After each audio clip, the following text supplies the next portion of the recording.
and welcome to Backstage Pass. I'm your girl, Sam Powell, and I'm here with Ben Barnard, as always. Ben, hello. How you doing? I'm doing very well, thank you, Sam. How are you?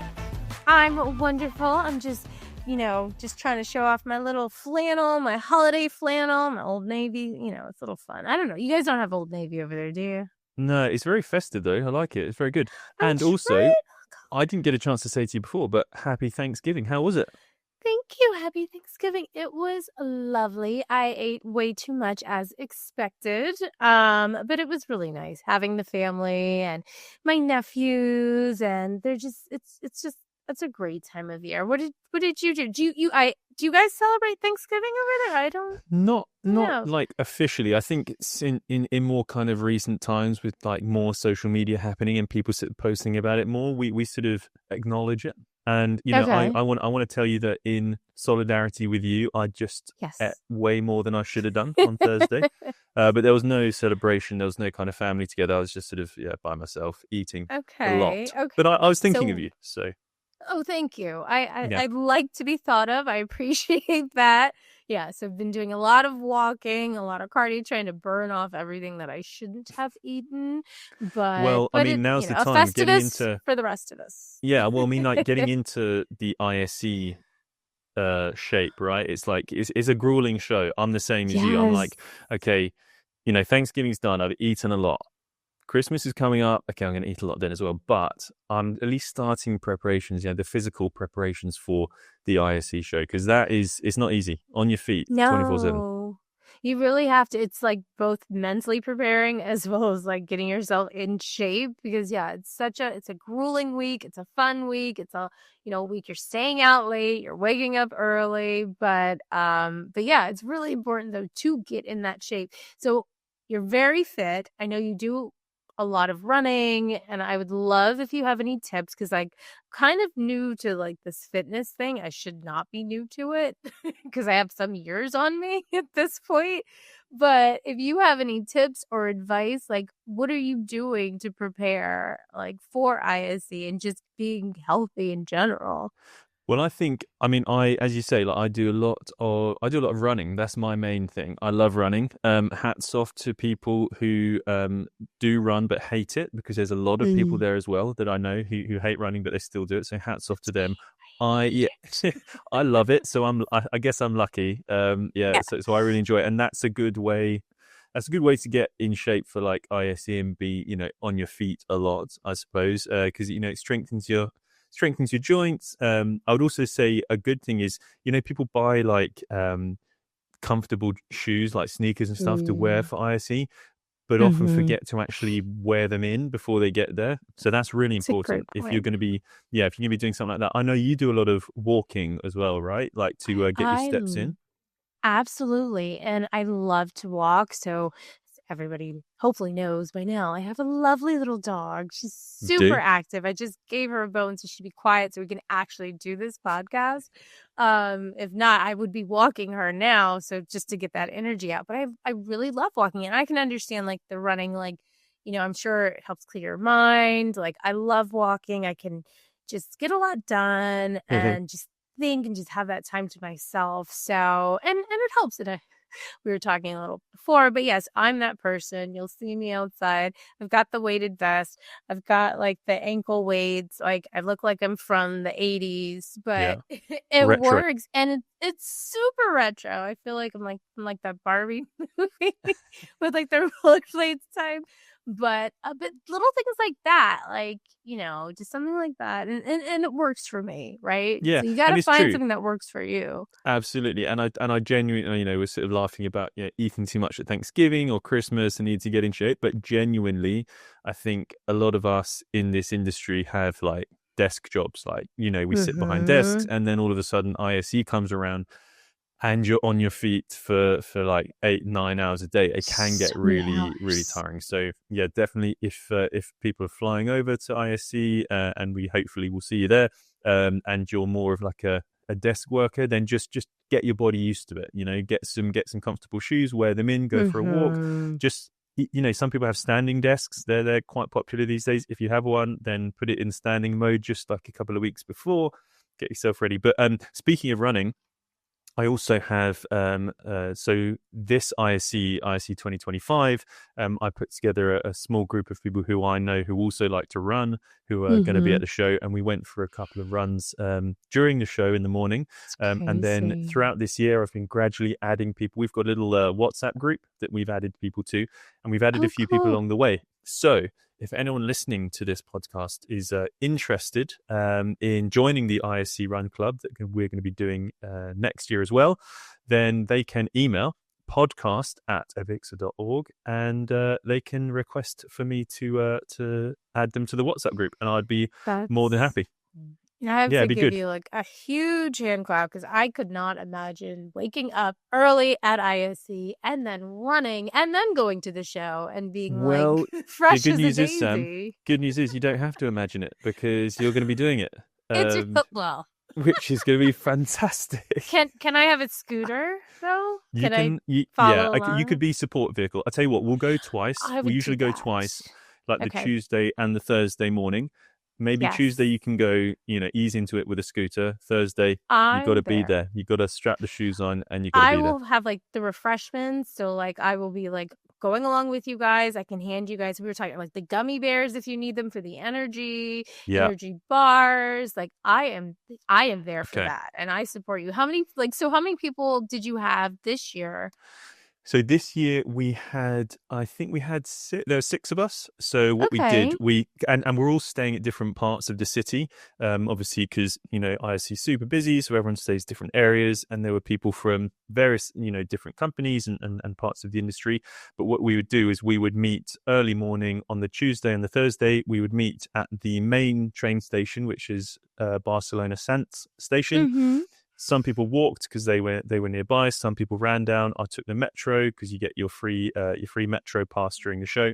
Took the metro down, and then we would just run around the city for maybe like an hour. Some people, they did the whole thing. Others just did a bit less. People kind of break off into a couple of groups. If some wanted to go faster, some slower, but generally we were all kind of running the same speed, sort of taking it easy because it's just a way to just kind of socialize. We're not trying to break any records. We're socializing, clearing the head before a busy show, busy week. And just sort of like forming that extra bit of sort of community because, the AV industry has such a great community. So if anyone's interested, email podcast@avixa.org.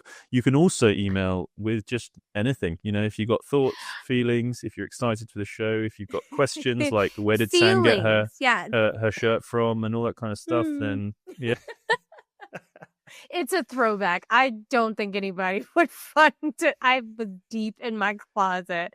I'm telling y'all, sometimes it's hard to find outfits for the podcast. But it's a good look. It's nice. It's Thank festive. you. I was like, I haven't said Festivus for the rest of us. Do you know what? I'm sure you know where that comes from. No. I'm going to guess it's from the movie Elf. No. Okay. It's a Seinfeld classic. Have you seen Seinfeld? I'm sure you've watched Seinfeld. I know of Seinfeld, and mostly because I watched Curb Your Enthusiasm, like Larry David, who was the co-creator, but I don't think I've ever watched an episode of Seinfeld. Oh my goodness, man. Is it good? Okay, yes. Okay, so Tell me about Festivus for the rest of us. Sorry. It is George Costanza? Okay, you probably don't even know the characters. Do you know George Costanza? Yeah, the guy with the bald head. Shorter, yes. Yeah. I think it was either him or his dad. Okay, so now I'm gonna have to go back and make sure I get the right one. But yeah, it's okay. We'll have to talk offline. I'll have to show you the episode because I know you're always giving me what's the show that you know by heart? What is it? The Office. Yeah. I know. I'm so late to the party. Like, I'm still catching up on those episodes. We'll talk about being late to the party. If I now start watching Seinfeld, that is late to the party. But I'll do my best. Okay, so I'll do my best to catch some episodes and then maybe just see if I can like drop in a quote every now and then on our next episode, and then see if you like pick up on it. How about that? Drop some Easter eggs. Yes. That is your homework so for the next episode, I would like some Seinfeld references. Yes, you have to learn the Elaine dance. Oh, there's so many things. Oh, See, I thought I was missing things with The Office. You're missing out on a whole, and I find it very interesting, like with all these new shows and everything. Like on regular cable and just like our channels, like these are the shows that they continue to bring back, and they're like still like being highlighted. Like they're such classics. I Yeah. find it very interesting. I know we moved from like Exercise to Seinfeld and The Office, but Well, I I mean, did want to. we haven't spoken in so long. Like we've got stuff to catch up on, and I'm sure all of the listeners and viewers are really interested in what we have to catch up on as well. Oh Like no, this is yeah, what they're here for, right? yes, and those who haven't seen it, they're going to try to find Festivus for the rest of us that Exactly. episode. There's so many good ones, and I Big know in time. addition to the running and all of that thing, and plus, let's just say the thing that you're doing with running, and hopefully a lot of people join next year. I mean, what other city could there be to do it in? It's such a gorgeous city, Barcelona. Like Amazing. just to be able just to see all the sights and everything. But And I know, at that time of year too. Sorry, yeah, yeah, just say at that time of year, when we start running, it's like it's pretty much dark when we start, and then gradually as you run, the sun rises, and you go past some amazing monuments and stuff. So it's also a really good opportunity if you know, a lot of people come to Barcelona from various other countries, and they think, yeah, it'd be nice to see the city, but then the whole thing just gets swallowed up with work, and you never see anything. yeah. So it's a really good way to at least get a couple of opportunities to run around the city when it's a bit quieter. There's not so many crowds, you know, sort of run past a monument or two and have fun. But yeah, you were saying there are other sporting events happening at ISE this year, right? Yeah, because I think our very own Joseph Valerio, I know he did it last year. He's going to be biking again, I believe. Yeah, so Bike Fest. Yeah, exactly. So Yes. that's something I think this could be like Joseph's like third, maybe even Third? fourth time doing it. I Like, yeah, think and so. he's super passionate about it. And as are all the riders, they're doing it at, they're Bike Fest. And I think I'm not sure where they start. I think they definitely pass through Valencia kind of area. Mm. And yeah, it's a It's fantastic 3 thing. days or so? I It's believe a so. couple days, right? Yeah, I mean, Yeah. if people want to Google it, like Bike Fest at ISE, all the information will be there. And yeah, the last couple of years, I've had the honor of waiting at the fair out the front, waiting for them to sort of like ride into town, and it's Oh, that's yeah. so Even though I didn't cool. do anything towards it, seeing them come in and sort of high fiving the people was quite an emotional thing. You get a sense of achievement. So I can't That is imagine what those guys are amazing. feeling. It's So it's it's fantastic. sounds like I need to really start building up some stamina. So I'm either going to be biking, I'm going to be running, or I'm going to be in like the pace car, or one of these things. I'm going to be Well, supporting in some way. yeah, well, I think it's a fair trade. If I watch a bunch of episodes of Seinfeld, then you Sucks. cycle to Barcelona. That's just fair. I think I don't think that's not a fair trade. that's even. Okay, Even. fine. You do the Seinfeld, I'll do the Office, and then we will come together at the And then finish line neither of us will cycle to somewhere. Barcelona. Neither Deal. but we will applaud Joseph at the end, at the finish line, and all those participants there. Absolutely. But yeah, speaking of ISE as well, obviously ISE have just released, I believe they just released their keynote speaker who's going to be Sol Rashidi, speaking Yes. all about AI and sort of because obviously that's a big thing. And I remember Mm-hmm. was it probably, I mean, people have been speaking about AI in general for a long time, and but Mm-hmm. also, you know, in our industry it's been spoken about, and I think it's going to be really interesting to see how the conversation has evolved. ISE is a good kind of benchmark and a good way to see, okay, a year on, what are people saying now? So a few years ago when it was first coming out, people were intrigued. Then the Mm-hmm. next year, people were kind of scared, and then they were kind of talking about it, but in various different ways because it kind of just it's so pervasive. It touches so many different areas. So there were lots of conversations about how it can help with Mm-hmm. sustainability, and then there were issues about how it's going to sort of like affect the workforce and automation of jobs and this, that, and the other. There were so many kind of conversations going on. So really cool to see ISE leaning into that and kind of putting it front and center with the keynotes. And yeah, I don't know. Absolutely. It's going to be interesting to see what people think about it. Do you employ AI much in your day to I day life? I really do. And I have to applaud Avixa. You know, we've got some working groups and things that I'm a part of to see, you know, how we can incorporate it more in what we do on a day-to-day, you know, atmosphere, if you will, and we're learning. Like, so just having conversations with other colleagues to see, how they're using it. And, we may have like a daily prompt, like check this out and see how this works for you. So I think, and having that keynote, I think at this time, it's a really important time to have it, because I think a lot of us have been playing around with it. And so we have more questions. We have a little bit more of an understanding of it.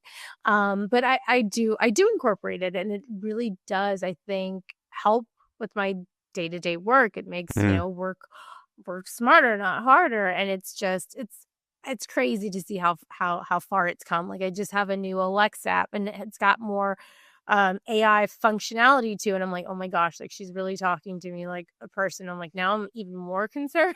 Like, Yeah. after I give her a prompt, I'm very quick to say, like, okay, thank you. Like, please stop. That's enough. Like, please stop listening. Like, okay. Like, it's great. But I'm like, oh my gosh, like, do I need my voice? Like I can talk to my Alexa now. Yeah. Like, Yeah, no, great. 100%. It's like the whole. I just think as well, it's really important to have these conversations and these kind of keynotes where you have experts and people who have kind of dedicated a large portion of their kind of time studying these things, and also just sort of explaining it to folks who may not be that ingrained with the potential pitfalls and the advantages and just everything in between. Because I think what's important to remember, and certainly something I always bring up when there's a conversation about AI happening, is that for the large part, it's all information that's been produced and kind of input by human beings, right? And it could be specifically for the AI, or it could be historical data that it's found online and in archives. And obviously we know that there are tons of things that have happened historically that have been terrible for humanity. And if I don't know, if AI is drawing off those reports and stuff like that, there could be huge biases that are formed. And so those are kind of things that I don't think the everyday user thinks about. So it's really important, I think, to highlight them. But then at the same time, using it in everyday life. I mean, my experience recently of buying, I can't remember, it was some kind of electrical item, right? An electrical item that I purchased online. And there was a fault with it. So I contacted the retailer, and I was like, I need to send this back. They started trying to kind of fob me off and come up with excuses as to why they couldn't take it back and why I couldn't be refunded, and they'll have to charge me this and that. And so I went on to an AI engine, and I just asked the question, hey, can you write me an email to send to this company because they're doing X, Y, and Z? They wrote me an email. I sent it on, and then I got my refund. Sent the thing back, got my refund, and it was fantastic. It worked a charm. So easy. Yeah, no, I absolutely agree. It's just, I mean, and I know people are really fearful of, it's going to take over, people's jobs and things like that. But I think we're coming to the realization, it's more important for you to understand like how to use it, right? And like people being, having those tools to know how to use it efficiently and effectively, like those are the people who are being wanted, right? In the workforce. I mean, because it's not going anywhere. So no, exactly. And I think like embrace it. Yeah. Anyone who I've seen kind of do keynotes or just general discussions about AI, they say it will cost jobs, it will automate jobs, but it will create jobs as well. And I think, again, and I may have mentioned this on the podcast before, but I heard a really great quote, which is that anyone worried about AI stealing their job, is that AI isn't going to steal your job. Somebody who learns about AI and kind of masters it and puts it in their daily workflow is going to steal your job. There will always be the human element. And it's apparently not going anywhere. I mean, there's obviously conversations about all these things are bubbles, and sometimes they burst, sometimes they carry on, and there's so much investment in it. But we'll just have to see. And I'm really interested to hear that keynote and to see, to see what the latest thinking is. Yes. So I think we've run through the gamut of everything from exercise to Seinfeld to the Thanksgiving. Office, to Thanksgiving, to AI. So and everything culminates around ISE. So excited. Registration is open. So everyone should hopefully go ahead and register. Get your plane tickets now. Get your good seats. I'm all about that. Like as soon as I can. I need to be at the front of the plane so I can get off. run to ISE and be part of these running things and all these exercise groups. But sounds like so you're ready. excited. I'm really excited. I know the holidays are here.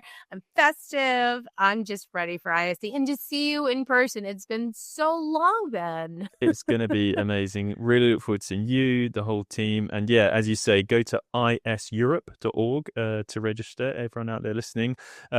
And yeah, it's going to be amazing. We're going to be there, of course, doing the Abixa TV live stream. I can't wait to see the booth. I feel like every year the studio that we have just gets bigger and better, and there's more technology, more incredible sponsors of the thing, more technology for us to use and get to grips with, to talk about, more team members that we can reunite with, and new team members that we can see. So yeah, really looking forward to seeing you, to seeing everyone at the show, and also to seeing all of our listeners, our viewers on the next episode. But Sam, as always, it's been a pleasure, and yeah, I look forward to seeing you on the next episode. Absolutely. Thank you so much, Ben. Happy holidays. I know we have one more before Christmas, so we'll definitely have to catch up and see what's been going on. But thank you so much, as well as all of our viewers and listeners. Thank you all for joining us on another episode of Backstage Pass. Take care. Bye.